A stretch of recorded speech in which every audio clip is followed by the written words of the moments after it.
Écoutez, je vous propose de me lancer juste dans le propos introductif, hein. C'est pas la partie la plus intéressante du webinaire, mais juste pour introduire rapidement et vous dire que bah, voilà, on est ravis de vous retrouver pour la deuxième session des webinaires organisés par le réseau MUST cette année, le réseau MUST qui est animé par l'OCIM, donc sur la problématique les centres de documentation d'institutions muséales face à la crise sanitaire.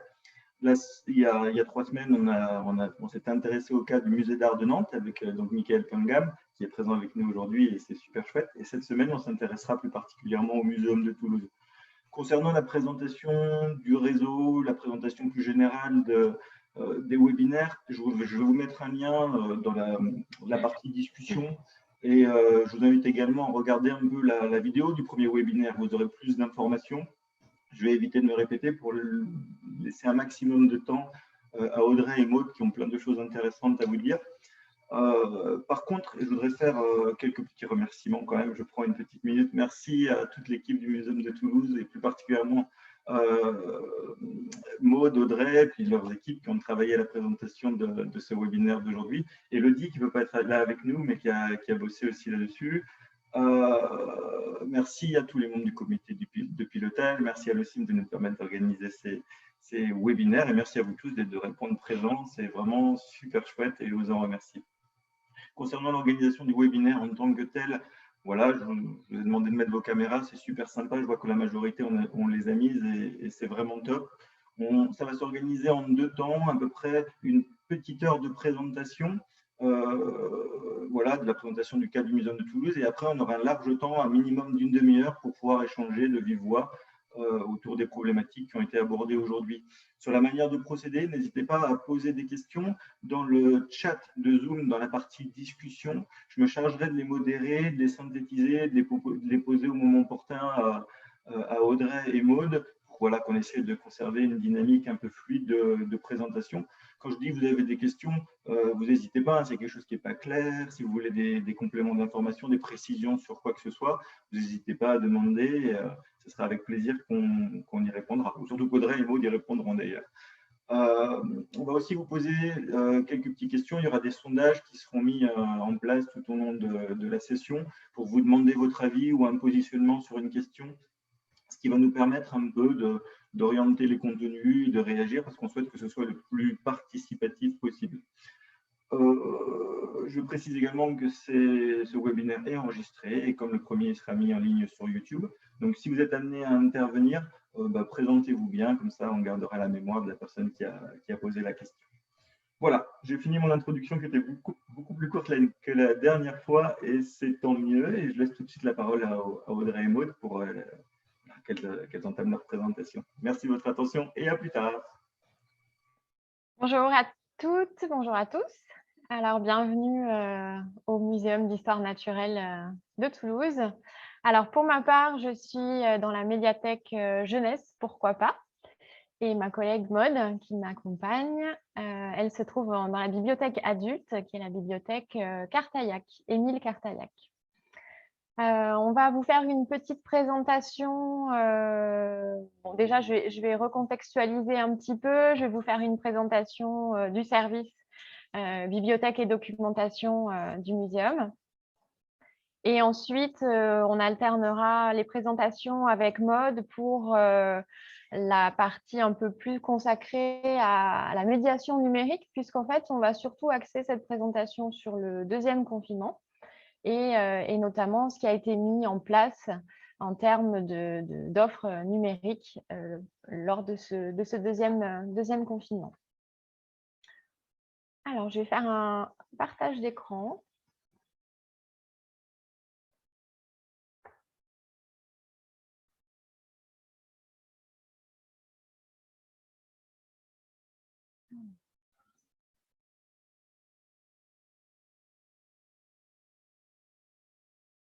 Est-ce que tout fonctionne? C'est bien, parfait. Tout est parfait, Audrey. On voit très bien. Ouais. Ok, très bien. Donc, je vous resitue un petit peu le Muséum d'Histoire naturelle de Toulouse. Donc, le muséum est installé dans le Jardin des Plantes. à Toulouse, donc c'est le quartier du Buscar. Il a été fondé en 1796, ce muséum, par Philippe Picot de la Pérouse et ouvert au public en 1865. Donc, il y a eu une grosse phase de restructuration, de refondation qui a duré donc 10 ans, de 1997 à 2007, et une réouverture en 2008 avec donc de nouveaux espaces. Vous précisez que le muséum de Toulouse comprend plusieurs sites, donc le muséum centre-ville, dans lequel on se trouve aujourd'hui avec Maud, avec le jardin botanique Henri Gossin, les jardins du muséum qui se trouvent à Borde-Rouge, donc au parc de la Maurine. Nous avons également des réserves externalisées, un site paléontologique à Montréal du Gers et la passe à poissons, sur l'île du Ramier à Toulouse, qui fait partie également de cet ensemble.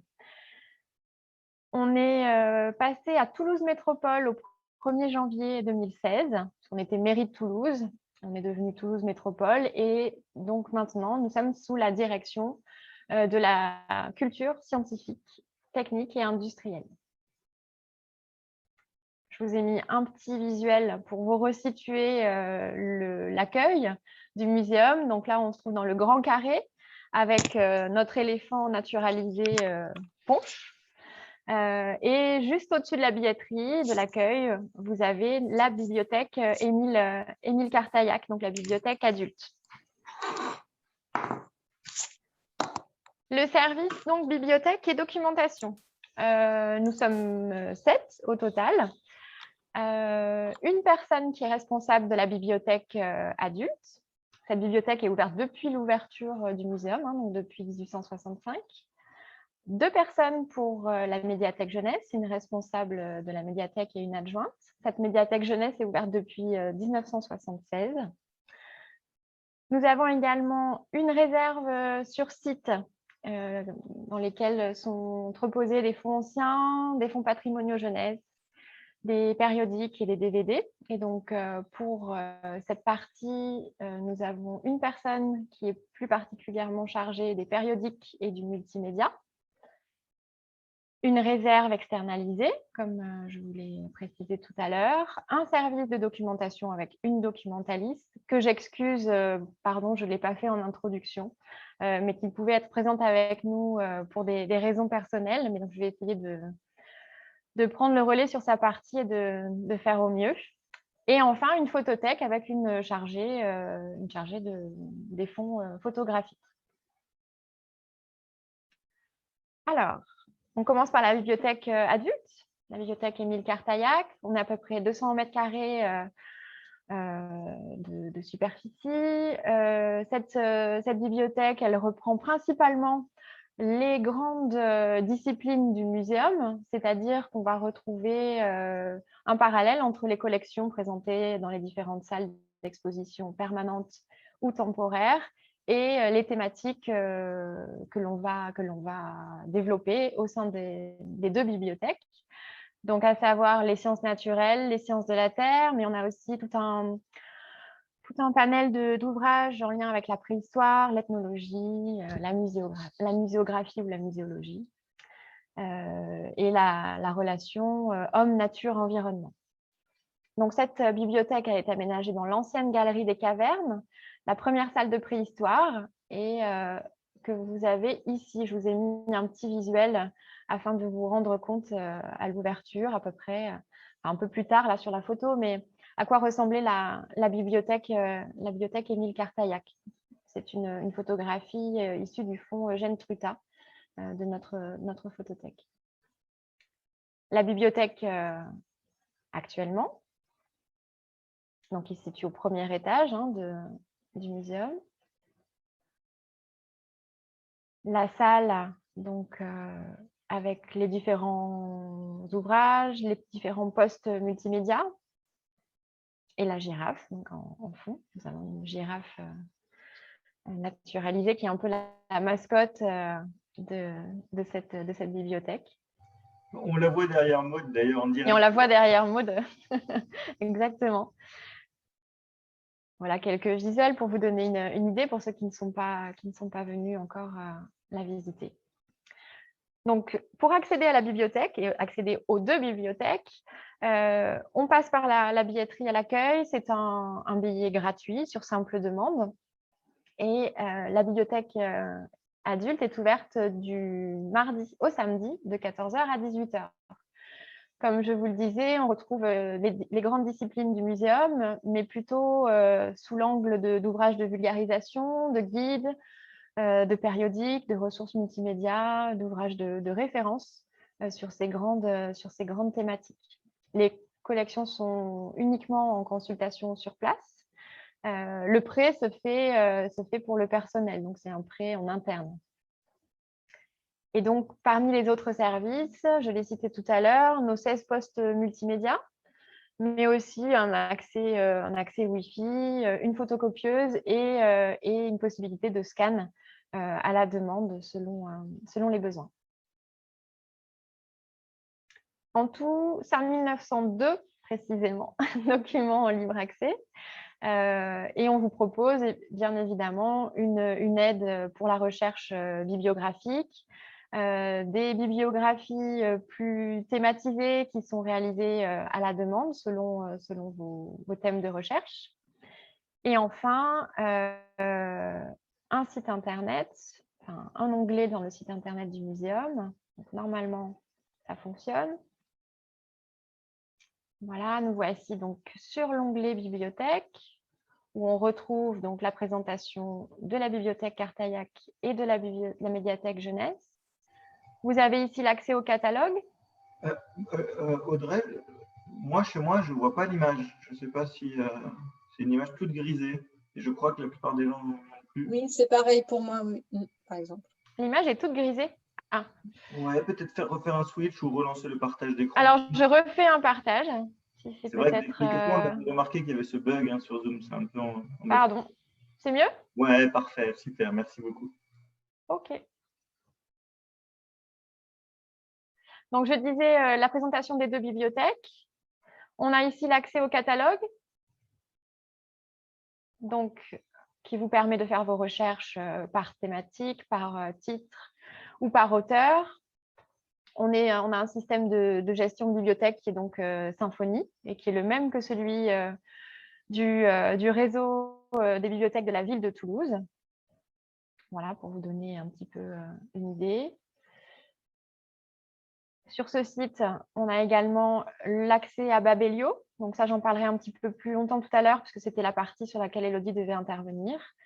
Et enfin, toute une série de bibliographies thématiques qui ont déjà été réalisées et qui sont mises en ligne.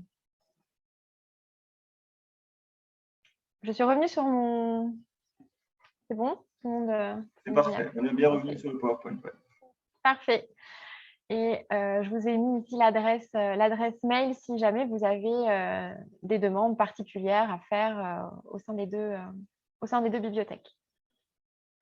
Alors, la médiathèque jeunesse, elle s'appelle la médiathèque jeunesse Pourquoi pas? Une salle donc, dans laquelle je suis aujourd'hui, un tout petit peu plus petite, 88 mètres carrés, qui est dédiée plutôt aux enfants à partir de 3 ans. Mais on réfléchit là pour les prochains temps à proposer une offre pour la petite enfance. Voilà, donc c'est une réflexion qui est en cours et donc on va essayer de travailler là-dessus pour 2022. Les collections sont également à consulter sur place et elles correspondent aux mêmes grandes thématiques que l'on retrouve à la bibliothèque adulte. En tout, nous avons 3386 livres, essentiellement donc des documentaires, des fictions, quelques BD, une vingtaine de titres de périodiques, 6 postes multimédia et un plan de classement que je trouve original. Donc, je vous ai mis ici notre Julot l'escargot. Donc, on n'a pas un système de classement d'Iway, mais on est sous la CDM du Muséum de Rouen. Et ce petit Julot l'escargot reprend par thématique, par couleur et par visuel les grandes disciplines du muséum de façon à ce qu'elles soient clairement identifiées par le jeune public.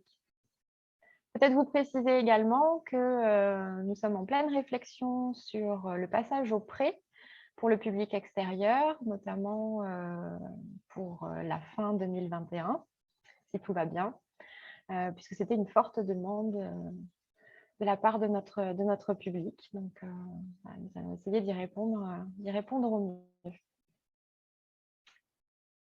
Dans cette médiathèque jeunesse, on retrouve des sélections documentaires, des coups de cœur qu'on met en avant. Donc, on a des tables documentaires, mais les coups de cœur, on les met aussi en avant sur notre site internet. Également, une partie consacrée aux fonds accessibles.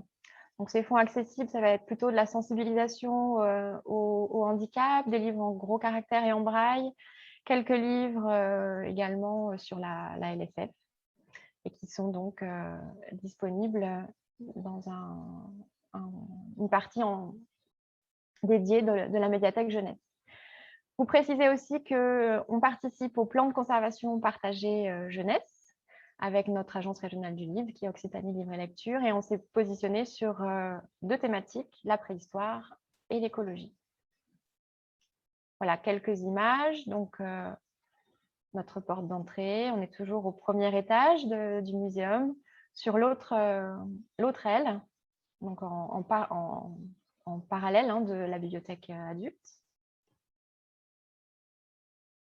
Voilà, vous retrouvez le petit espace dédié pour nos lectures jeunesse, que l'on appelle les passeurs d'histoire. Donc, ces passeurs d'histoire, ce sont des temps d'une demi-heure qui sont consacrés à la lecture, des lectures thématiques pour le public individuel, tous les mercredis et tous les samedis, donc de 16h30 à 17h. On a également donc ça nous tient à cœur en tout cas de proposer ces passeurs d'histoire accessibles avec des passeurs d'histoire en LSF et des passeurs d'histoire tactiles qui sont du coup moins réguliers, mais qui sont des rendez-vous au moins 3 à 4 fois par an avec le service médiation, en tout cas pour la partie passeurs d'histoire à toucher. Nous proposons également des animadocs, donc ce sont des petits stages qui ont lieu pendant les vacances scolaires à destination des enfants, donc toujours le public individuel. On est souvent autour d'ateliers autour du livre, de la lecture, de l'écriture. Et c'est souvent sur cette période des vacances de février et des vacances de la Toussaint.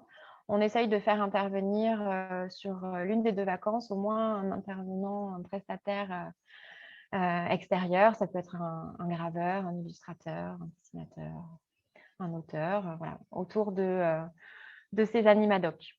Et ensuite, les mardis et vendredis sont plutôt dédiés à l'accueil de scolaires, et en plus, nous accueillons également des accueils de loisirs, que ce soit les maternelles, les primaires, au sein de la médiathèque jeunesse. La médiathèque participe également à plusieurs festivals. Donc là, on est vraiment sur du développement hors les murs, puisque c'est une volonté de l'établissement. On participe au Festival du livre jeunesse Occitanie, au Festival Terre d'ailleurs. Toulouse prend la clé des champs, donc plusieurs festivals à des temps différents, puisque le Festival du livre jeunesse Occitanie, on est en janvier plutôt, Terre d'ailleurs en novembre. Voilà, donc des participations à des événements régionaux, des événements nationaux également, puisqu'on participe à partir en livre, donc là à partir du mois de juillet. Et là, ça sera plutôt des actions où la médiathèque se déplace à l'extérieur et va dans plutôt des villes de Toulouse Métropole. Et également une offre qui s'intitule Mon petit muséum, qui est une offre autour d'un livre tactile illustré, les petits explorateurs tactiles du muséum, qui est réalisé qui a été réalisé récemment et qui est proposé avec la médiation en hors les murs également. Et vous précisez également qu'on participe à des lectures partagées avec le réseau des bibliothèques de Toulouse, de la ville de Toulouse. Un petit aperçu de nos réserves. Donc, une réserve sur site et une réserve externalisée. En tout, 38 220 documents. La réserve du centre-ville, ce sont plutôt des fonds anciens, donc antérieurs à 1814. En tout cas, pour nous, les fonds anciens sont placés ainsi, avec des titres ou des ouvrages rares ou précieux. Donc là, on a à peu près 200 ouvrages. Un fonds patrimoine jeunesse, dont je vous ai parlé rapidement tout à l'heure, qui, lui, est plutôt axé sur la zoologie et qui reprend donc plutôt des documents remarquables de par leur illustration, leurs propos, leur esthétique ou quelques maisons d'édition particulières. On a également dans cette réserve des ouvrages spécialisés, un petit peu plus spécialisés en langue étrangère, des ouvrages qui sont un peu plus anciens que ceux à disposition dans la bibliothèque et qui se retrouvent donc dans notre réserve. Également les périodiques donc de 2013 à 2021 et également ceux du plan de conservation partagé des périodiques, puisque nous participons également à ce plan de conservation partagé. Et le fonds de DVD, un peu plus de 1000 DVD à disposition. Pardon, excusez-moi, je vais aller trop vite. Dans cette réserve. La réserve externalisée, on est donc sur les périodiques antérieurs à 2013 ou les périodiques morts, les documents qui peuvent être demandés par nos lecteurs et qui sont donc consultables en différé. Et des monographies également de la bibliothèque scientifique, plutôt des cahiers d'inventaire, des ouvrages en lien avec l'histoire du muséum, qui sont donc dans cette réserve externalisée. Dans le service, je vous ai parlé de la documentaliste, Élodie, qui a plutôt comme mission essentielle de la veille documentaire, mais c'est plutôt de la veille thématique ou de la veille image. Elle va également réaliser des webographies, des recherches iconographiques pour nos différents publics. Elle participe également à la réalisation de revues de presse avec le service communication du muséum. Et elle va ensuite alimenter en contenu scientifique ou iconographique les réseaux sociaux sur lesquels nous sommes présents, à savoir Twitter, Babelio, Pinterest. Ça, je vous le détaillerai un peu plus tard. Il y a également toute une partie d'incrémentation de contenu multimédia sur nos postes qui sont donc en salle.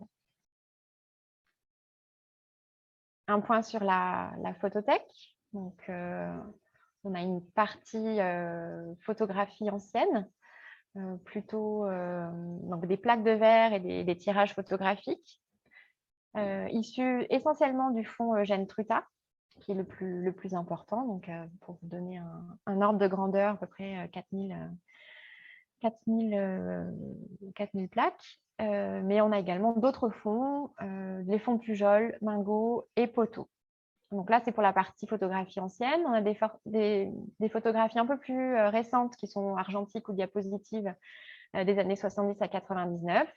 Donc là, ce sont les anciennes campagnes de communication du muséum qui ont été ici rassemblées. La plupart de ces fonds sont numérisés. Et en plus de cette partie photographie ancienne, nous avons la gestion, enfin la responsable de la photothèque a la gestion de ces photographies numériques et de tous ces fonds en lien avec les campagnes photographiques du muséum, avec les campagnes de prise de vue, que ce soit pour les collections ou les bâtiments. Et donc, on travaille à un outil de gestion de ces fonds photographiques qui s'appelle l'outil Keepic, notamment pour les traitements documentaires. C'est un gros travail qui mobilise pas mal de temps actuellement, puisque la responsable de la photothèque est à la fois sur la gestion de ces fonds photographiques au sein de notre direction, mais également au sein de la direction des musées de la ville de Toulouse.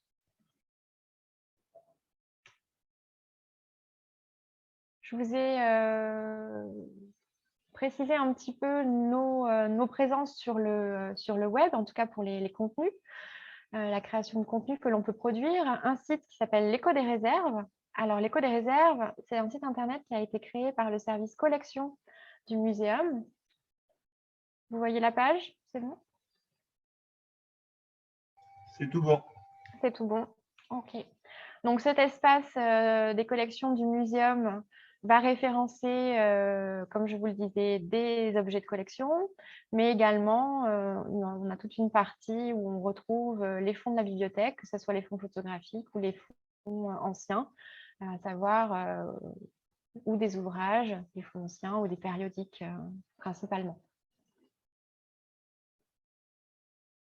Également des créations de contenu sur Wikipédia pour le fonds Truta notamment. Donc là, on est sur le fond photographique avec la présentation donc, de la photothèque et des différents fonds ici. Je arrive sur le fonds Truta qui est présenté un petit peu plus précisément dans cet article.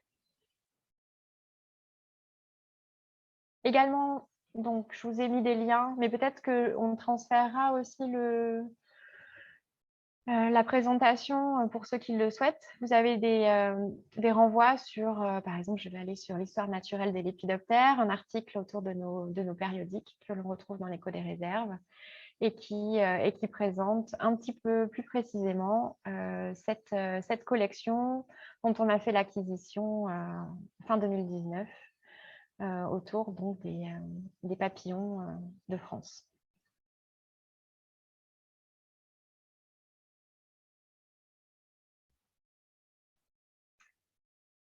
Je vous ai mis également le fonds Truta que l'on retrouve sur Wikimedia Commons. Donc là, c'est un travail de notre responsable de la photothèque. Voilà, qui vous permet d'avoir une idée de ce fonds Truta, essentiellement sur les Pyrénées, mais pas uniquement. Et c'est un fonds qui est principalement conservé au Muséum de Toulouse, mais qui est réparti également entre la Bibliothèque municipale de Toulouse, la Bibliothèque d'études et du patrimoine et les archives municipales de Toulouse. Pour en venir au vif du sujet et donc à notre thématique sur le confinement et la crise sanitaire, vous précisez donc que pour ce deuxième confinement, on a pu travailler dans des conditions un peu plus idéal, on va dire, que lors du premier confinement. Alors, juste pour faire un comparatif, lors du premier confinement, c'est vrai que la plupart du personnel n'était pas forcément équipé en termes de matériel, d'accès au réseau. Et puis, il y avait aussi toute cette problématique des agents qui étaient en garde d'enfants. Voilà, donc les conditions étaient totalement différentes. Mais en tout cas, sur ce premier confinement, il y a quand même eu une réalisation de la part du service bibliothèque et documentation. Je vous en parle très rapidement, notamment une biblionews qui avait été réalisée par notre responsable de la bibliothèque adulte, c'est-à-dire une sélection de ressources documentaires envoyées en interne, du coup, au personnel muséum et direction culture scientifique et technique, sur toutes les offres culturelles accessibles en ligne. Et une deuxième proposition qui avait été faite par la médiathèque jeunesse, 2 numéros de ce qu'on appelle les lettres une lettre de veille, les infos de Julot, autour de donc cette veille documentaire sur les activités sensorielles, les activités spécialisées en lien avec le livre, les lectures pour le jeune public pendant ce temps où, bien évidemment, les enfants n'étaient pas à l'école. Donc, il y a eu 2 numéros qui sont sortis et qui ont été mis en ligne directement sur le site internet du muséum. Ça, c'était à peu près pour vous situer le contexte du premier confinement, en sachant que moi, je n'étais pas encore arrivée, donc je n'ai pas forcément vécu et pas forcément de retour d'expérience à vous faire là-dessus. Le deuxième confinement, donc des conditions un peu plus optimales avec donc du matériel adapté, un accès au réseau.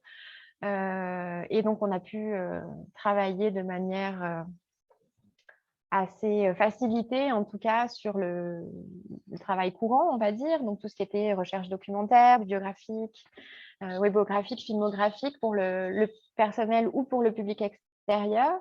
On a également assuré des permanences donc à tour de rôle dans les deux bibliothèques, de façon à ce que le personnel puisse accéder aux ouvrages et aux ressources. Et également tout un travail voilà, de catalogage, enfin de commande, de catalogage et d'équipement de documents qui ne s'est pas arrêté pendant le confinement. On a également profité de ce temps-là pour relancer les opérations de numérisation, et notamment la numérisation d'une partie du fonds ancien qui à ce jour donc, est numérisée. Et donc là, on rentre dans la deuxième phase un peu plus technique de métadonnées et de pouvoir l'implémenter ensuite sur le site Rosalis, donc qui est le site de la bibliothèque numérique des bibliothèques de Toulouse, auquel on est rattaché. Et également sera visible dans Gallica Marque Blanche, donc via la BNF. Pendant ce temps-là, on a également continué les offres scolaires en classe. Donc, on a proposé du hors les murs pour la médiathèque jeunesse. Certaines offres accessibles ont pu être maintenues dans les établissements spécialisés. Et on a continué l'accueil de stagiaires, notamment pour la partie photothèque pendant ce temps de confinement. Je m'arrête là et je vais laisser la place à la parole à Maude, puisque on va s'intéresser à cette partie sur les offres numériques qui ont été largement développées pendant ce deuxième confinement. J'enlève mon partage d'écran.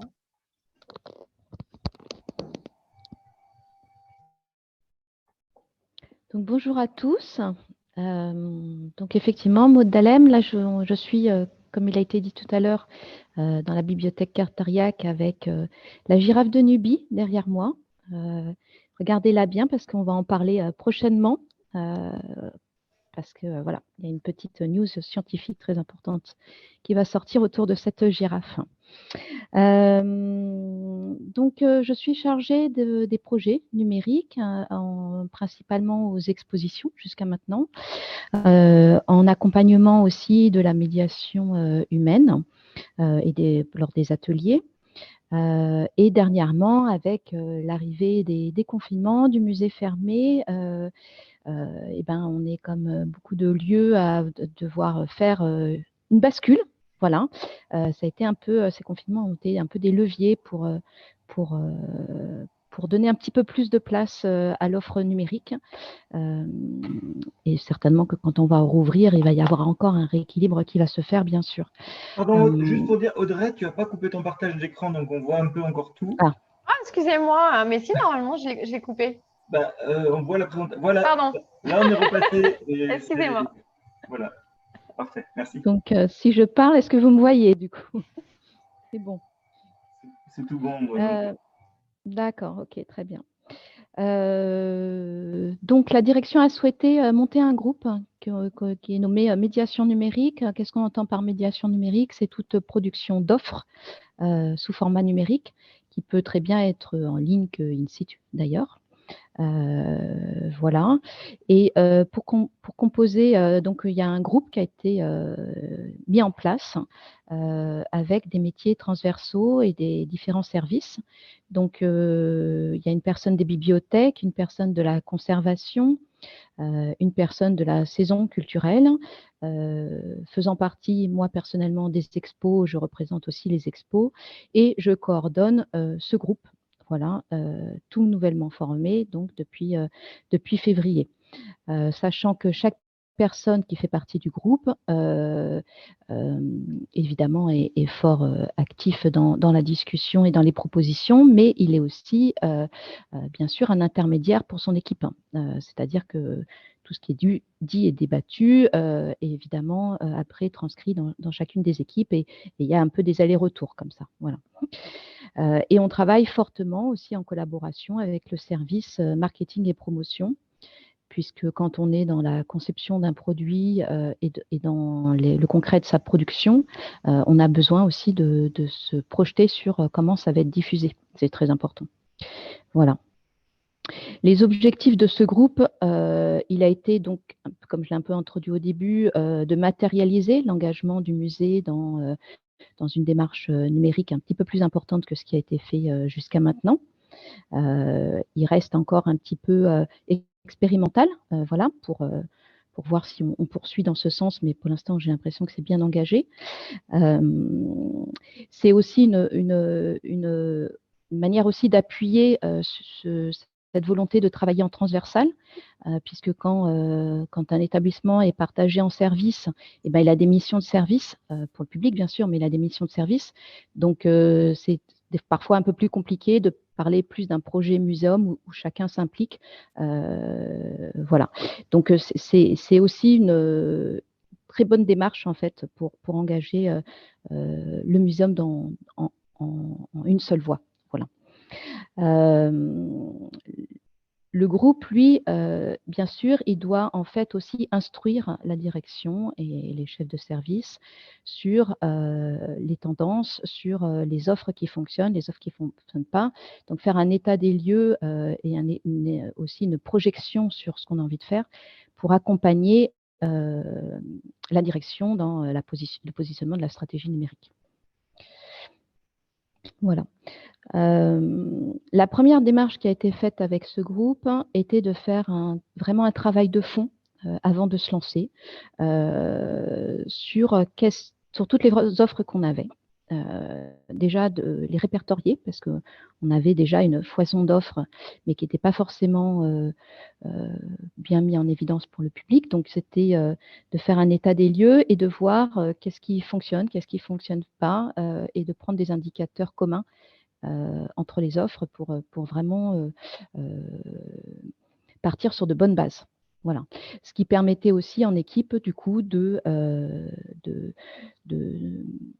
partager des vocabulaires communs, des projections communes sur ce qui est possible de faire avec du numérique. Voilà. Et de déconstruire des freins qui peuvent être parfois envisagés.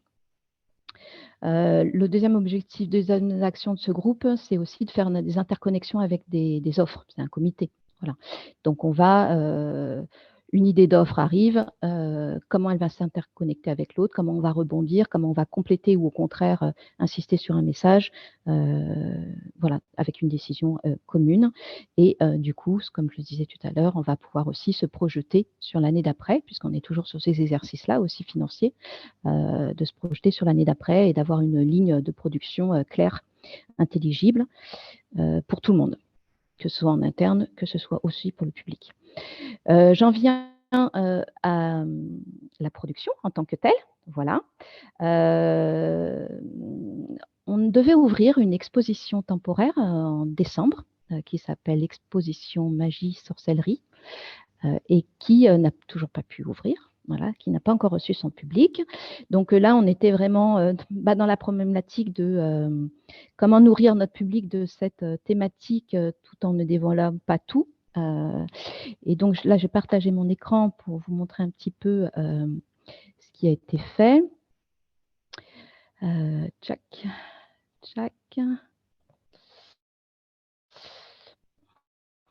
Donc vous me dites si c'est bon, je pense que c'est bon. Parfait, ouais, on voit bien. C'est bon ? Voilà. Donc, du coup, on a voulu donner à voir cette thématique en réunissant toutes les offres qui sont produites et hébergées à différents endroits, mais pour donner au moins un lieu de visibilité à nos publics, en présentant des éléments autour de l'exposition ou par une entrée par les collections ou avec des éclairages ou via des expériences immersives, je vais m'y attarder. Pour la jeunesse, je vais vous le présenter aussi, ou alors pour aller plus loin. Et je vais commencer par expérience immersive parce que c'était le premier projet qui a été développé dans le cas de ces confinements avec le grimoire, mon beau grimoire, qui est une conception qui a démarré au premier confinement. voilà, mais qui est une conception lourde, donc elle a été accessible au public à partir du mois de décembre. Si je clique dessus, j'espère que ça va suivre.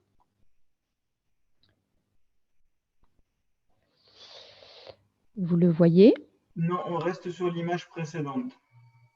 D'accord. Donc, je vais arrêter le partage et reprendre.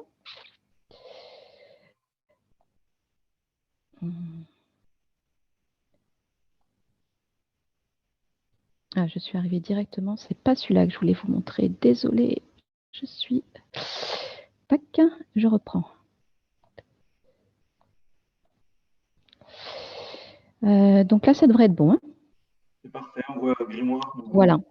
Donc là, c'est le développement d'un webdoc qui se veut être participatif, pas participatif, je fatigue, immersif. Voilà, composé de 4 tableaux. Là devant vous, vous avez le premier tableau qui s'appelle Circé entre Terre et Cosmos et qui va développer la thématique de la sorcellerie, alors que dans l'exposition, on est un peu plus sur la magie. Et donc, dans ce grimoire, on va parler des mêmes objets qui sont dans l'exposition, mais sur leur aspect sorcellerie. Et donc, on l'a voulu immersif. Je pense que si je mettais le son, vous ne l'entendriez pas. Donc, peut-être un petit peu.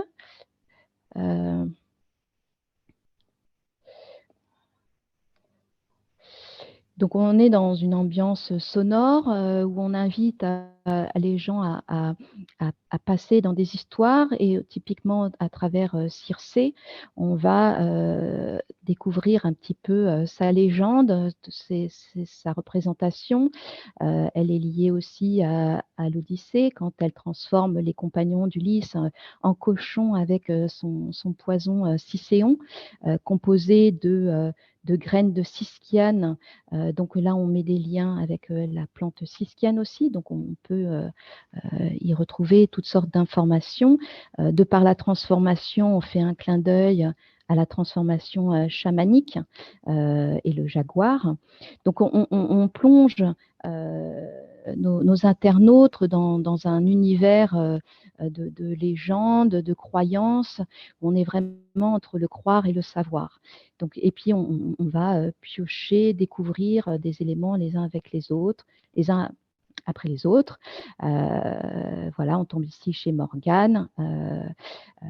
On va ici, donc je ne clique pas sur chacun des éléments parce que je pense que c'est vraiment une expérience que vous devez mener vous. Je vous invite vraiment à y aller.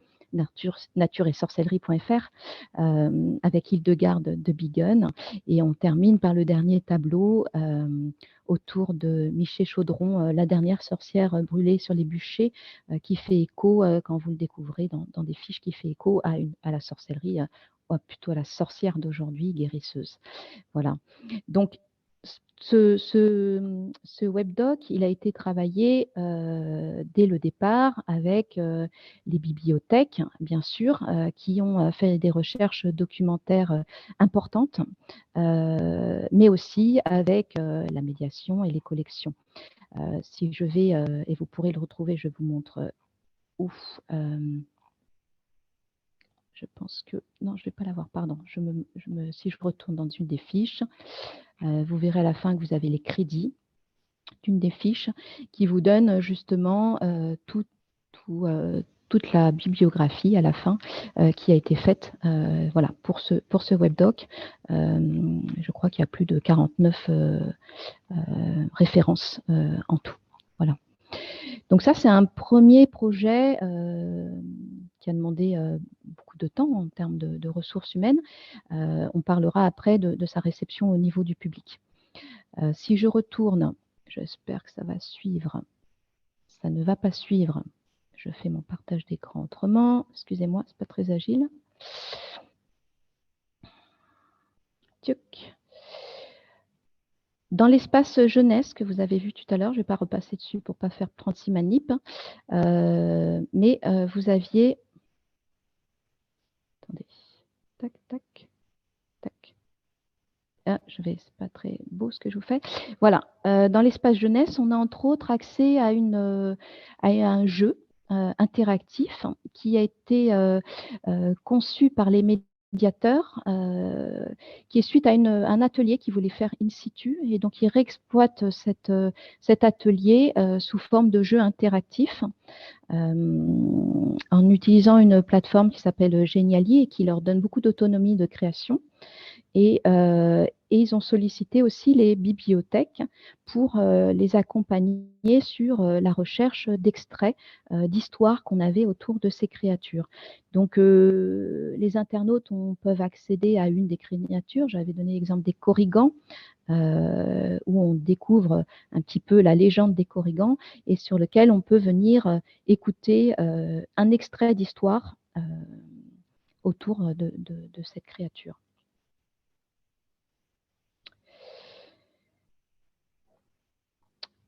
Je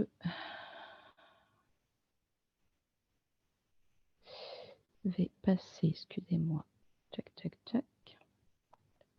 Voilà, je reviens dans l'espace magie pour vous resituer les créatures, accompagner, ça je sais aussi, c'est des choses qui peuvent aussi en atelier bibliothèque peuvent se faire, c'est-à-dire que comme tous les dessins des créatures ont été faits en interne, on a notre... je sors, donc je ne vous montre pas, tant pis. On peut accéder à des coloriages à partir des illustrations qui ont été faites. Une dernière offre qu'on va mettre en avant ici, c'est les passeurs d'histoire.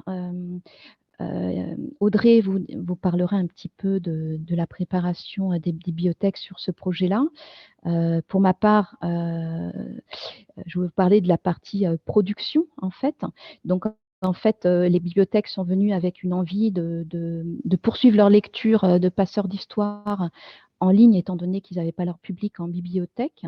Et on les a accompagnés pour faire un format qui correspondait peut-être plus à nos offres, c'est-à-dire ne pas juste présenter des pages d'un livre avec une voix off, mais plutôt de mettre en scène l'humain et leur expression aussi quand elles lisent des histoires. Voilà. Donc, c'est un petit peu ce qu'on a voulu faire. Et donc, on a fait une journée et demie de tournage. On a enchaîné plusieurs histoires. L'une lit à tour de rôle, l'une lit, d'autres font les voix off, les bruitages et voix off, mais Audrey vous en reparlera. Voilà, et ça, c'est une très belle expérience. On parlera de sa réception publique après. Donc, je vais laisser la parole à Audrey, peut-être. Juste pour information, Audrey et Maud, on a dépassé les 3/4 d'heure de présentation, le temps file. Donc voilà, c'est juste pour faire un petit marqueur sur la chronologie du webinaire. D'accord. Du coup, moi, pour essayer de raccrocher avec ce que vient de dire Maud, je vais enchaîner directement avec les passeurs d'histoire.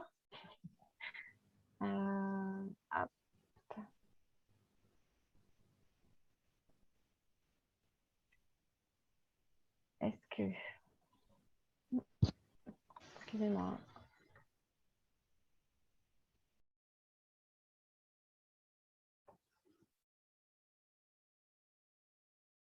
Mon écran est partagé là? Non, ton écran n'est pas partagé.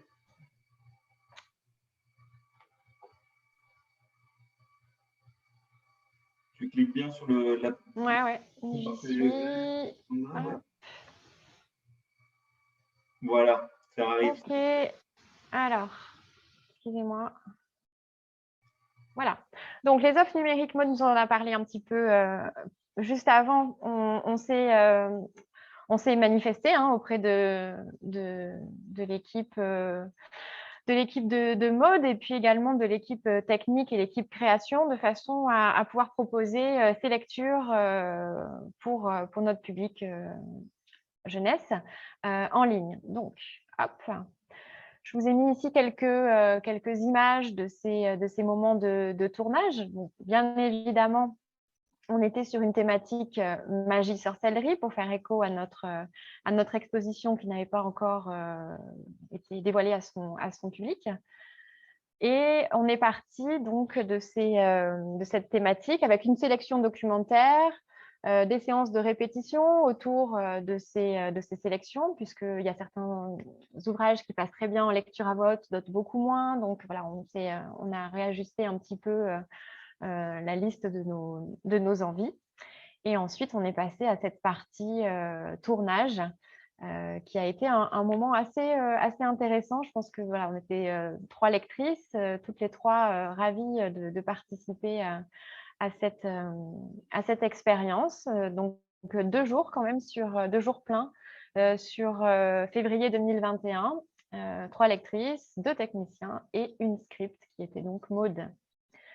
Voilà, vous montrer un petit peu l'organisation de ces enregistrements avec micro, les voix off et les bruitages. Et donc, ces passeurs d'histoire, vous les retrouvez à la fois sur l'espace jeunesse Magie Sorcellerie et sur la chaîne YouTube du Muséum. Je vous renvoie juste sur un seul lien. Ça veut bien. Hop, je reprends.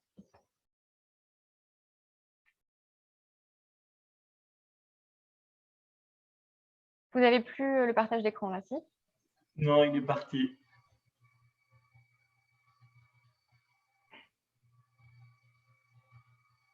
Allez. Hop.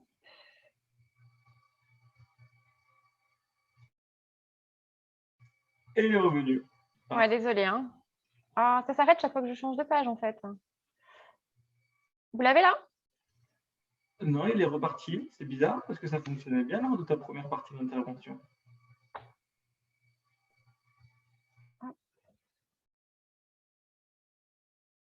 C'est bon? Là, c'est bon. Voilà, on est sur donc, le site du Muséum de Toulouse, c'est ça? Ouais. Donc, si on descend, voilà, vous avez ici le lien vers du coup les 9, la série de 9 lectures qui ont été réalisées. Donc, voilà, vous avez une bande-annonce à part et ensuite les 9 lectures filmées. Une playlist qui a été réalisée et qui vous renvoie directement sur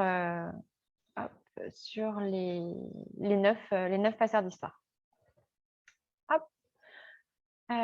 Je voulais aussi vous parler rapidement, excusez-moi, des conférences, puisque la bibliothèque adulte intervient en temps normal pour les jeudis du Muséum. Donc, ce sont des cycles de conférences qui sont proposés les jeudis soirs à 18h30 dans l'auditorium en relation avec la saison culturelle.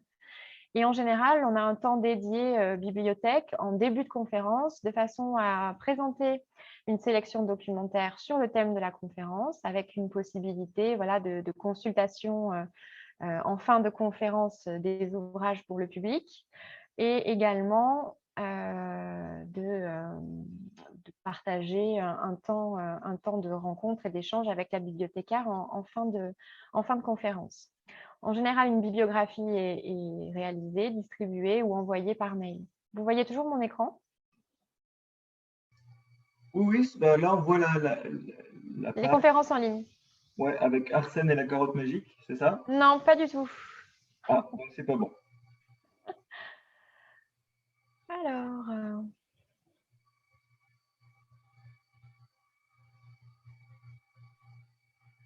c'est bon? Là, on est sur le PowerPoint des conférences en ligne. Ouais, génial. Voilà. Donc, du coup, ces conférences en ligne, je vous les présente rapidement. On a quand même voulu, avec la fermeture du muséum là, au mois de novembre, continuer à proposer ces conférences, bien évidemment. Et autour de ce cycle magie sorcellerie en lien avec l'exposition. Donc, le cycle s'intitule Magie es-tu là? Cultes occultes et sorcellerie technologique. Et pour les conférences en ligne, l'introduction se fait de la même manière que pour les conférences à l'auditorium, c'est-à-dire une présentation d'ouvrage avec des incrustations de visuels qui sont mis en avant d'une sélection documentaire, un envoi de bibliographie à l'adresse mail qui est affichée en bas de l'écran lors de la conférence, et ensuite des commentaires ou des questions qui sont postées via le chat en direct et qui peuvent concerner à la fois ou l'intervenant de la conférence ou la bibliothèque, et à laquelle, bien sûr, on répond. Donc là, je vous ai mis quelques visuels pour vous montrer à quoi ressemblent les jeudis du muséum. Les incrustations de visuel avec ma collègue Anne, donc, qui s'occupe de cette partie-là de présentation. Se pose la question, bien évidemment, de faire perdurer cette offre à la réouverture. Donc, pour vous situer un petit peu, les conférences étaient captées directement sur un espace qui s'appelle Champ Libre, qui est très adapté pour l'enregistrement, mais qui va du coup être réinvesti par son public à la réouverture prochainement. Et donc, la saison culturelle qui chapeaute ces conférences souhaite bien évidemment reproposer les conférences à l'auditorium et réfléchir à une proposition d'un format peut-être différent, un peu plus court, avec plutôt des formes interview pour la saison 2022. Donc, en tout cas, cette expérience de conférence en ligne a été quand même assez réussi, je trouve, a trouvé son public et sera certainement proposé sous un autre angle à la réouverture. Enfin, je voulais vous parler rapidement des diffusions de films qui sont proposées donc, pendant les vacances scolaires. Donc, la bibliothèque fait une programmation en général avec le service médiation. Je vais te le dire. Programmation de films et de courts-métrages pour un public familial. Cette programmation, elle est en 2 temps, une partie à l'auditorium et une partie pour des films un petit peu plus, des formats différents ou un peu plus rares, on va dire, de courts-métrages sur l'espace Champ Libre. Donc, avec le 2e confinement, on a bien évidemment arrêté ces diffusions, cette programmation. Et donc, l'idée était de réfléchir à une médiation en ligne et donc de voir comment on pouvait proposer des diffusions de films avec quels outils. Notamment, on s'est plutôt orienté sur l'outil de streaming Vimeo. Et donc, on a pu faire une première présentation de ces sélections de films et plutôt de courts-métrages pendant les vacances d'avril, avec donc 2 courts-métrages qui étaient présentés. Et donc, les courts-métrages en général sont présentés pendant une semaine et un film qui a été proposé donc, sur 3 séances, les 21, 24 et 25 avril, à une heure précise, donc un film d'animation. Donc, avec cet abonnement Vimeo, l'idée était bien évidemment de pouvoir répondre à des exigences de nos diffuseurs et dans un contexte particulier. Donc, il y avait ces deux aspects à prendre en compte. Vous précisez qu'on a quand même une sélection très ciblée. Donc, c'est soit des films issus de nos fonds, soit des catalogues de ressources documentaires de nos distributeurs. Donc, on est plutôt sur la DAV ou l'Agence du court-métrage. Et qu'on souhaitait également ados, jeunes adultes, sous la forme de courts-métrages. Donc, on s'est lancé là depuis début mai sur 1 à 2 projections de courts-métrages tous les premiers lundis du mois, donc sur une durée d'1 semaine, du lundi au dimanche. On a une programmation qui a été établie jusqu'au mois de janvier, donc autour de thématiques en lien avec des expositions semi-permanente, par exemple, pour Oka Amazonie ou temporaire pour Magie Sorcellerie, ou des thématiques de fond autour de la biodiversité ou également la nature et vous. Donc, ces films vous pouvez les retrouver à la fois dans l'espace Magie Sorcellerie et également sur Vimeo. Donc là, pour le mois de mai, nous proposions La Forêt et Le Tigre de Tasmanie. Donc, je passe les liens puisque je crois qu'on n'a plus beaucoup de temps et que je ne vous ai pas parlé de la partie qui était donc la partie d'Élodie, que je vais vite m'empresser de partager avec vous.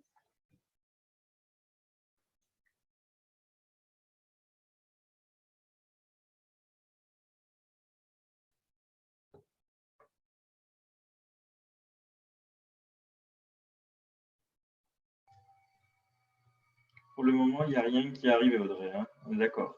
Ah, ça y est, c'est en train d'arriver. Parfait. Ouais, j'essaye de faire vite. Bon.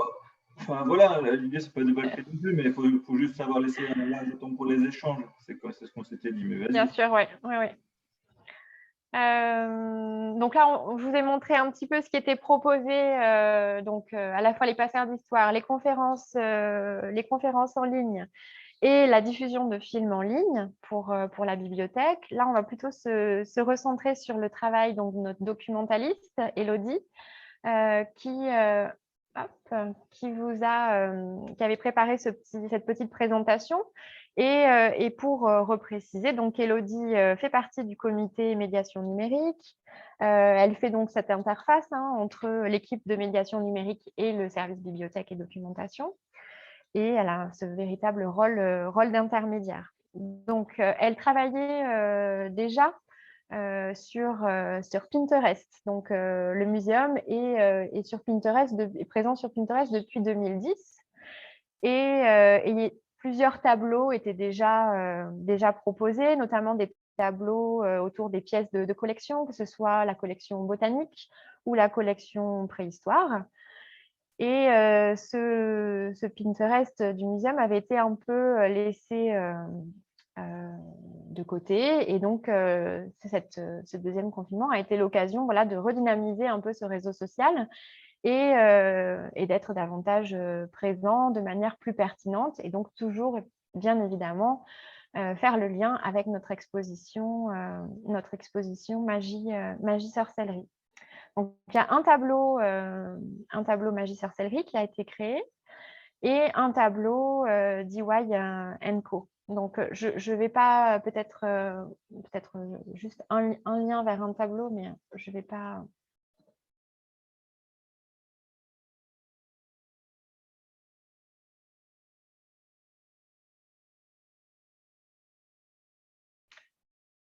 Vous l'avez sous les yeux, ce tableau? Ouais, on voit plusieurs vignettes sur Pinterest, c'est ça? Voilà, donc ça, c'est un des tableaux magie-sorcellerie qui a été complété, qui a été mis en avant par Élodie. Voilà, pour vous montrer un petit peu à quoi ça peut ressembler. Donc, c'est tout un travail de veille, bien évidemment. Je reviens sur la présentation. Vous êtes bien sur la présentation? Tout le monde est sur la bonne page? Ouais, on est revenu sur ta vignette Pinterest. Ok. Donc voilà, vous précisez qu'il y avait ce tableau magie-sorcellerie qui a été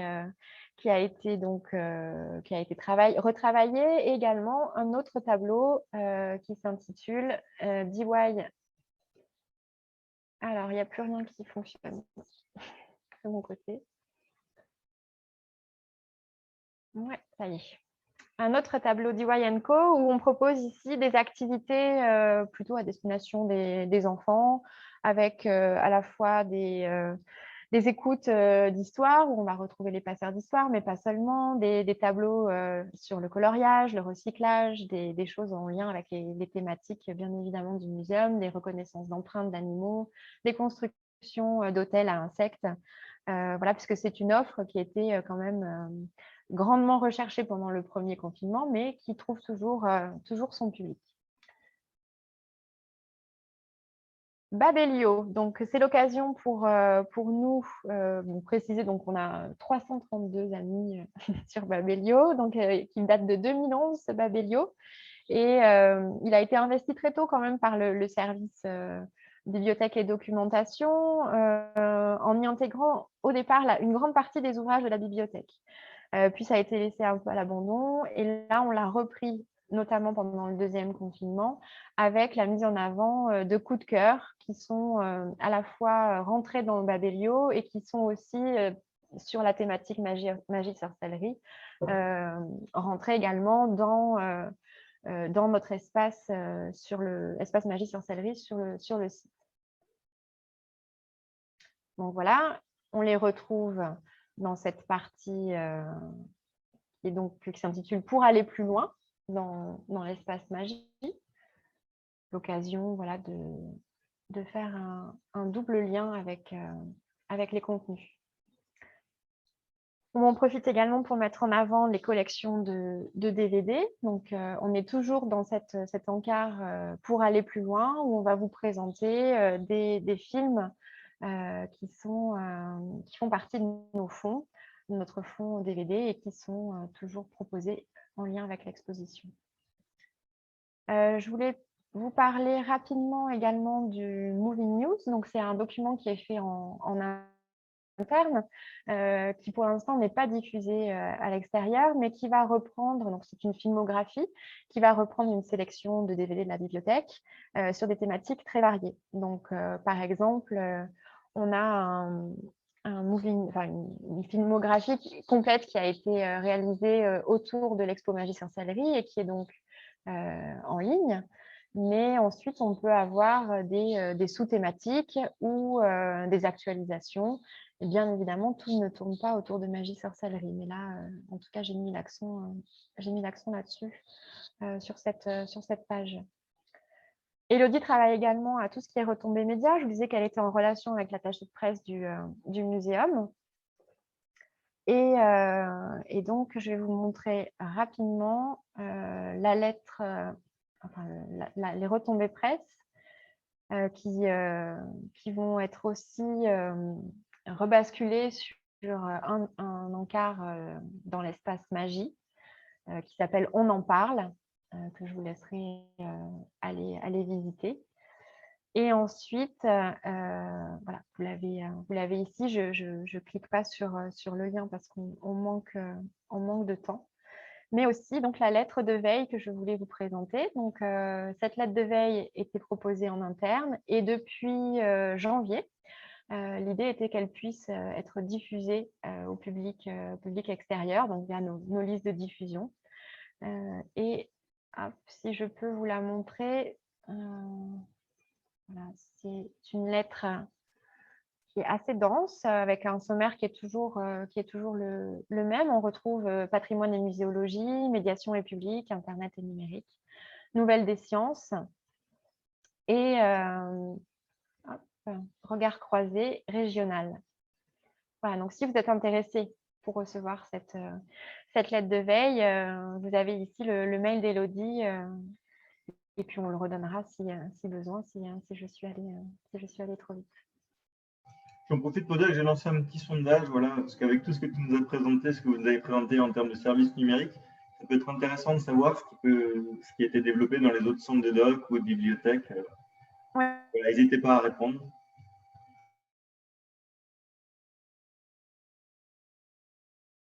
Je finis avec Twitter, j'arrêterai là.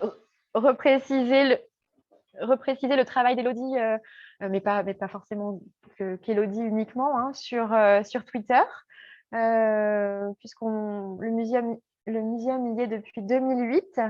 Et donc, c'est surtout notre documentaliste qui alimente le Twitter en contenu scientifique.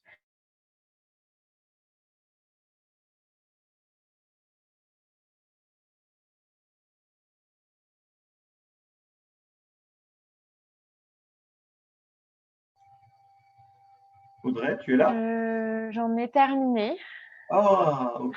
Je suis désolée, on a été peut-être un peu plus longue, mais c'est vrai qu'il y avait quand même pas mal d'infos à vous communiquer. Donc, si j'étais rapide sur la fin, je m'en excuse, mais je peux revenir sur certains points. Bien évidemment, tu lances une transition parfaite. Si vous voulez des précisions sur ce qui a été dit sur la fin, ou si vous avez des questions, réactions par rapport à tout ce qui a été dit, c'est le moment. On a un large temps d'échange, on prendra le temps qu'il faut. N'hésitez pas à réagir ou à présenter l'initiative que vous auriez pu porter de votre côté qui s'apparente à ce qui a été présenté aujourd'hui. Bref, hein, vous connaissez un peu le principe. N'hésitez pas à réagir. Et remplir le petit sondage aussi. J'ai eu 12 réponses sur les personnes présentes. Voilà, ça peut être sympa d'avoir un panel un petit peu plus important.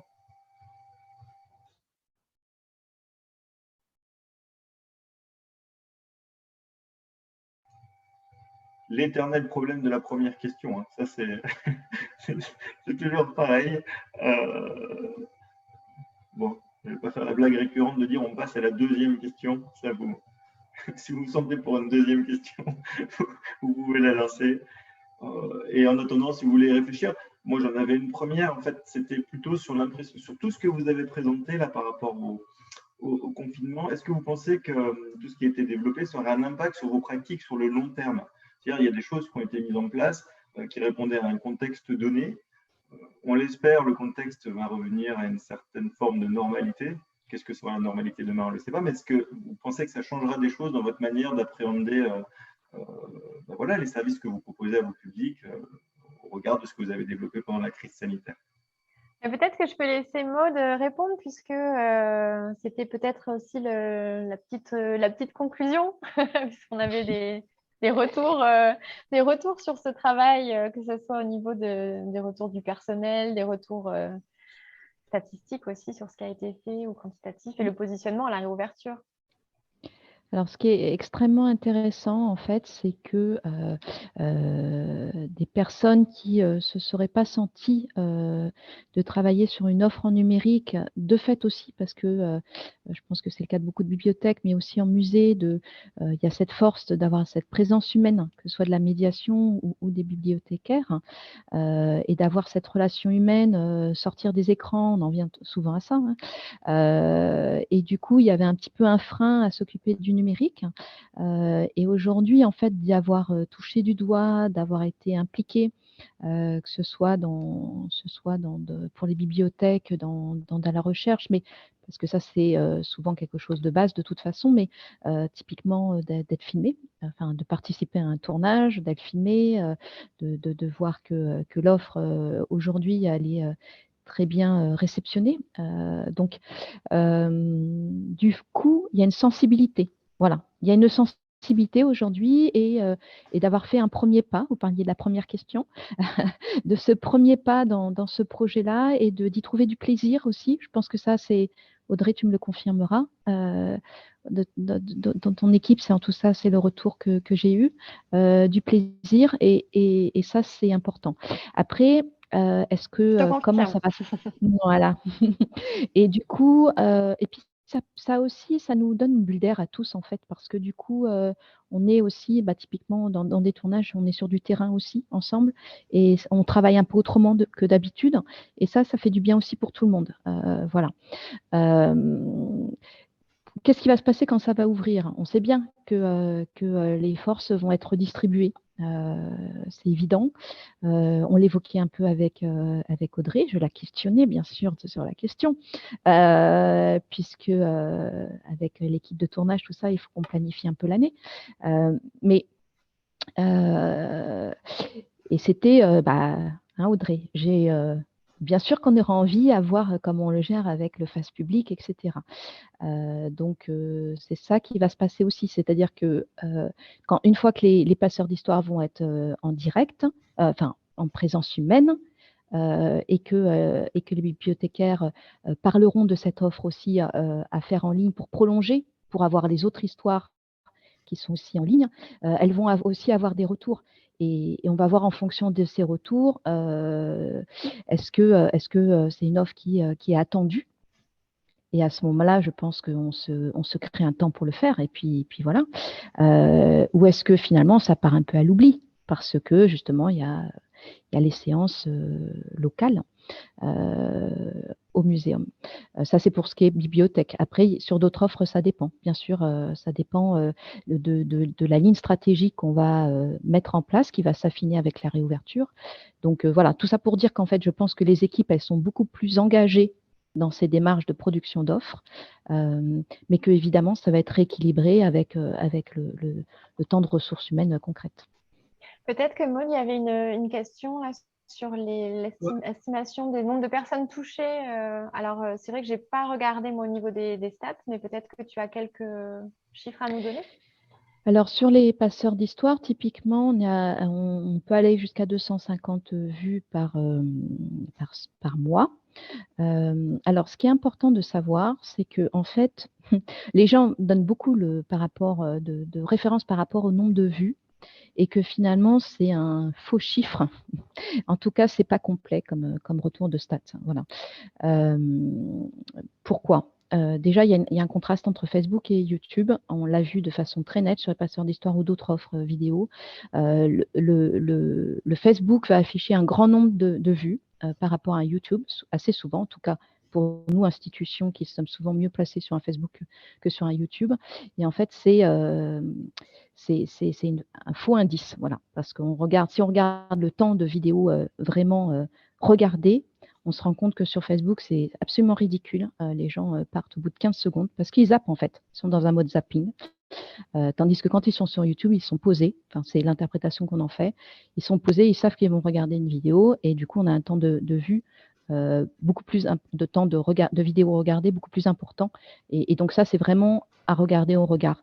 Donc, quand nous, on fait l'analyse de nos passeurs d'histoire, sachant que c'est encore assez jeune, hein, et que notre objectif, c'est que ce soit une offre encore de pré, de post-visite, enfin, qui continue à vivre vraiment, on est assez satisfait sur le temps regardé. C'est-à-dire que presque les vidéos qui sont un peu les moins vues sont finalement, en termes de nombre de vues, sont celles qui sont le regardées le plus longtemps, donc jusqu'au bout, on peut estimer.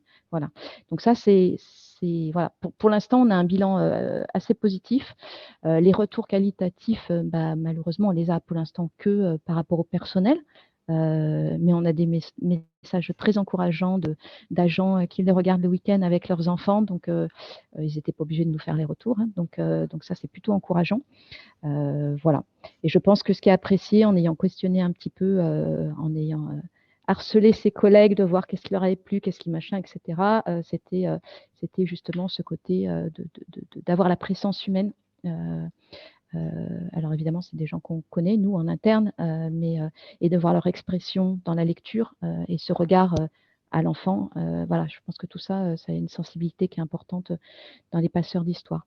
Sur les deux autres offres, comme Grimoire et le jeu interactif, on a des stats tout à fait correctes qui demandent à être encore... À être plus mis en avant. La problématique de ce type d'offres, c'est qu'elles ne sont pas toujours référencées par Google.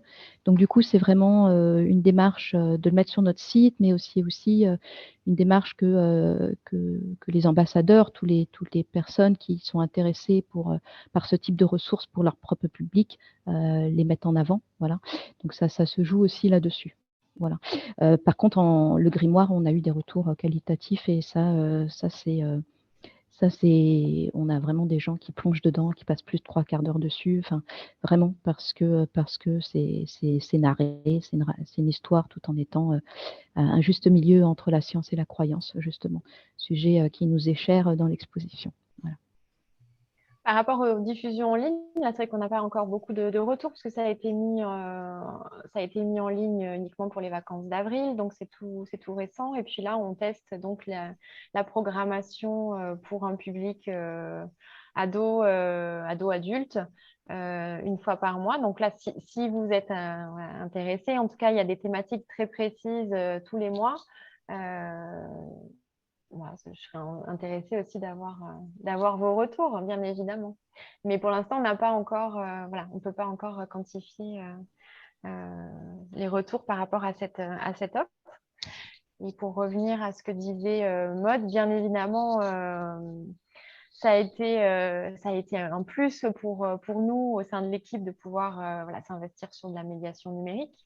Maintenant, reste à savoir comment on va concilier la réouverture, donc à partir du 19 mai, avec un temps donc, où on est en phase publique et un temps où on va pouvoir travailler aussi sur peut-être ces offres. En sachant que, comme le disait Maud, hein, ça prend du temps finalement le tournage. Voilà, c'était 2 jours pleins.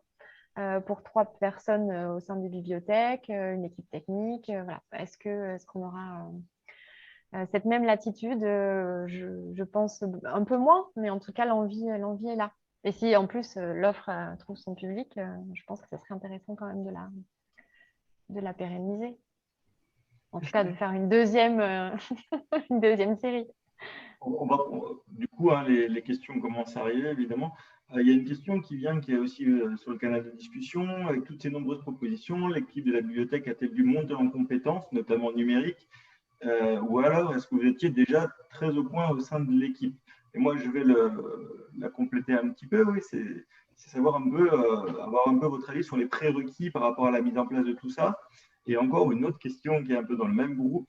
En gros, qu'est-ce qui vous semble facilement transposable ailleurs, dans tout type de musée, sans forcément des gros moyens? Je suppose que c'est plus facile de mettre en place un compte Pinterest que de développer les passeurs d'histoire avec tous les moyens techniques et le budget qui va avec. Voilà. La question des compétences, la question de la transposition et de la faisabilité ailleurs. Alors, pour la partie compétences, tout ce qui était déjà réseaux sociaux, en fait, Élodie travaillait déjà dessus, donc était déjà active, mais c'était un temps qui était peut-être moindre consacré à cette partie-là. Donc là, ça a été un petit peu décuplé avec le deuxième confinement, mais les compétences numériques, en tout cas sur les réseaux sociaux, que ce soit Pinterest, Twitter. Babelio, ça a été une reprise, mais ça a été une reprise en main assez facile, puisque ce n'était plus la même personne qui s'occupait de Babelio, mais ce n'était pas forcément très compliqué à remettre en œuvre. Donc là, pour cette partie-là, vraiment réseau, les compétences étaient déjà là et elles ont juste été multipliées. Et ensuite, par rapport aux autres compétences numériques, finalement, la plateforme Vimeo, on a beaucoup aussi l'appui finalement du comité médiation numérique. Donc, on n'est pas forcément seul. Il y a à la fois le comité médiation numérique et puis le service com qui travaille avec nous sur la mise en ligne de ces offres. Donc voilà, c'est un travail à plusieurs services, un travail transversal. Mais avec le recul, un professionnel qui est documentaliste sans l'appui forcément d'autres services transversaux dans un plus petit musée, il peut quand même facilement aller se créer un compte sur Vimeo, faire quelques petites vidéos peut-être avec son téléphone portable ou ce genre de choses. Tu penses que c'est plutôt transposable ou c'est réservé aux grosses équipes et aux gros budgets? J'ai envie de dire sur la partie, je prends la parole sur la partie live vidéo.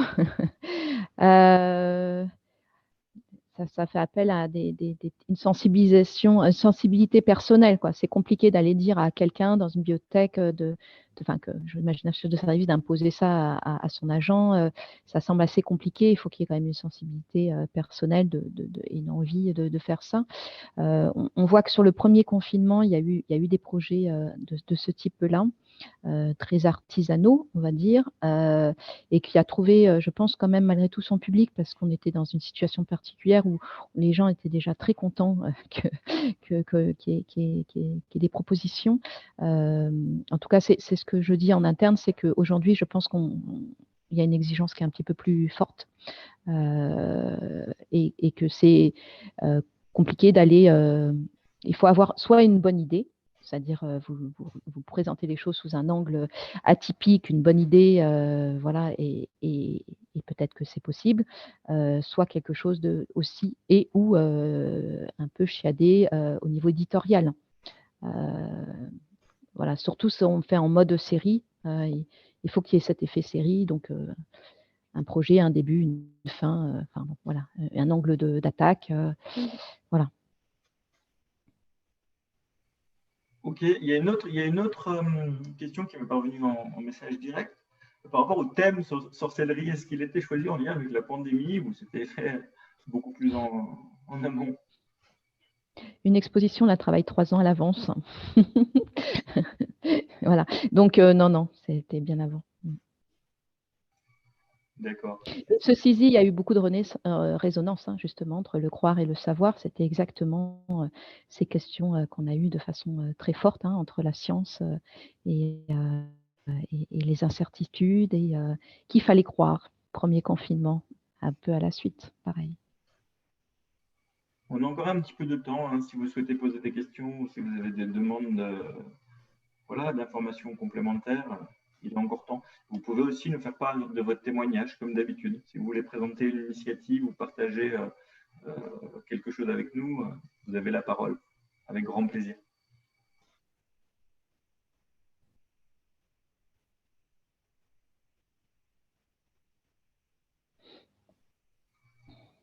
Je vais peut-être faire interpeller Michael, je te vois dans ta bibliothèque, hein.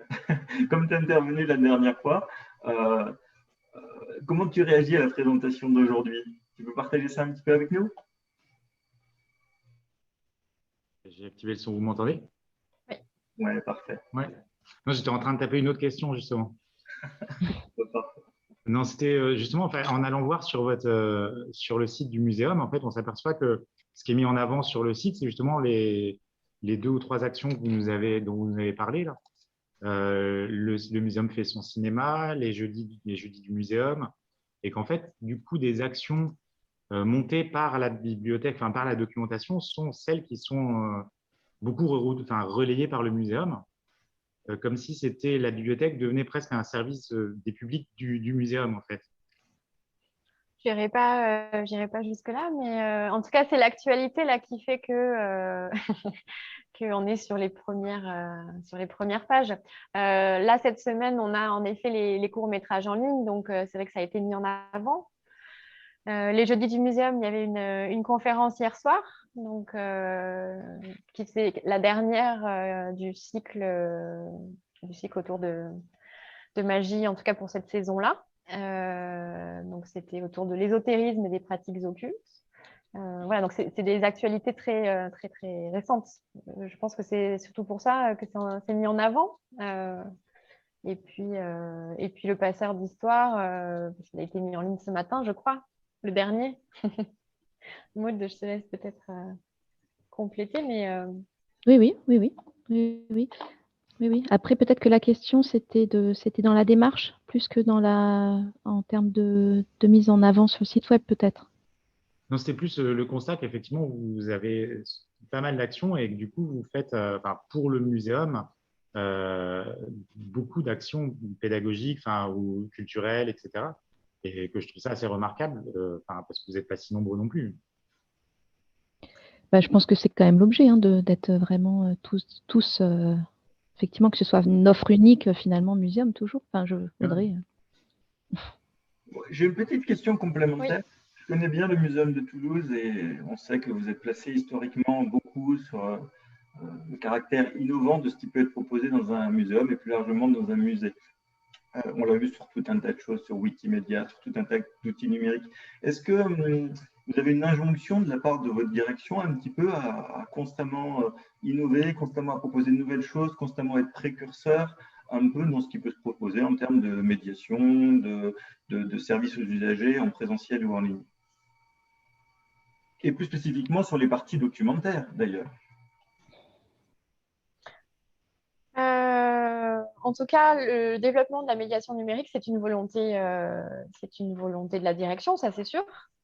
Et ensuite, c'est décliné par service et toujours en concertation avec le comité médiation numérique, en fait, qui va recueillir toutes les idées, tout ce qui peut être mis en œuvre et qui va pouvoir nous aider dans la faisabilité du projet.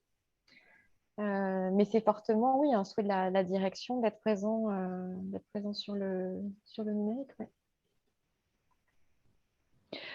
Quand le musée a réouvert, en fait, en 2008, il y a eu tout de suite cette volonté que le en ligne soit un lieu du muséum. Voilà. Donc, il y a eu des périodes depuis 2008 où ça a été plus vrai que d'autres, parce que ça a aussi suivi les tendances d'usage. Voilà.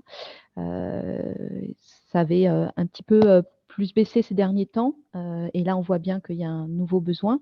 Voilà, donc c'est un peu, ça fluctue aussi avec notre réalité, mais aussi avec la réalité des usages, en fait, tout simplement. Voilà. Mais ça va, de fait, typiquement, il y a toutes les réflexions sur la numérisation des collections aussi. Numérisation des collections, ça veut dire aussi valorisation de ces collections en ligne, entre autres. Voilà. Donc, et de créer des histoires autour de ces collections. En plus, évidemment, du bénéfice que ça a pour la recherche et pour leur étude. Donc, et on est sur Sketchfab aussi, on a nos objets en 3D, certains objets en 3D qui sont à disposition, etc. Donc, on est, en tant que musée, en tant qu'établissement qui reçoit du public, on suit aussi les courants. L'innovation, l'expérimentation, on le fera toujours, mais de façon circonscrite sur certains projets. Voilà, qui permet de tester des choses. Donc, ce temps d'expérimentation, il est aussi extrêmement important, bien sûr. Pour compléter, surtout sur la partie documentaire, ça m'intéresse aussi, la multiplication des outils et de l'offre qui est proposée aux usagers. Est-ce que ça vous inquiète pas sur la pérennité de leur maintien et de votre capacité à tous les alimenter de manière égale? Tu disais, Audrey, tout à l'heure, voilà, Babelio était un peu délaissé. On a repris le Babelio, je ne sais plus, Pinterest, un des deux. On a repris, on laisse un peu de côté, on reprend, on y va. Est-ce que ça peut, voilà, ça vous semble, ça vous inquiète pas de pouvoir les alimenter tous de manière régulière pour proposer une offre et pas rester silencieux sur l'un ou plusieurs d'entre eux? Par rapport aux réseaux sociaux, tu disais, Oui, les réseaux sociaux, la présence en ligne de manière générale. Par rapport aux réseaux sociaux, là, c'est vrai que c'était le deuxième confinement qui a permis de se relancer sur certains réseaux, en tout cas de réactualiser un petit peu. Et là, c'est le travail d'une personne, essentiellement pour notre service, c'est le travail d'Élodie qui est vraiment sur cet aspect-là. Donc ça va perdurer. Après, peut-être que le temps consacré sera évidemment un peu moins important puisqu'on va réouvrir au public, on aura des temps de permanence en salle, voilà, d'autres demandes aussi de nos usagers. Donc tout ça va être évidemment à contrebalancer par rapport au retour en phase publique. Il y a Mickaël qui posait une question dans la même veine. Vas-y, excuse-moi, Audrey. Vas-y, je t'en prie. Je voyais la question du coup de Mickaël, là, que j'étais en train de lire.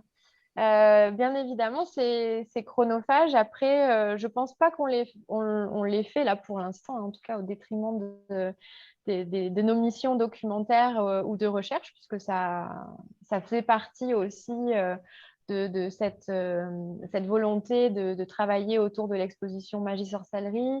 On le fait déjà pour toutes les expositions sur du travail de recherche documentaire, iconographique, des biblios, des filmographies. Donc ça, c'est un travail qui est, quoi qu'il en soit, déjà réalisé en temps normal, mais qui a pu trouver sa place sur du coup, le site internet du muséum. Donc, c'est juste donner un peu plus de visibilité à du travail interne, finalement, aussi.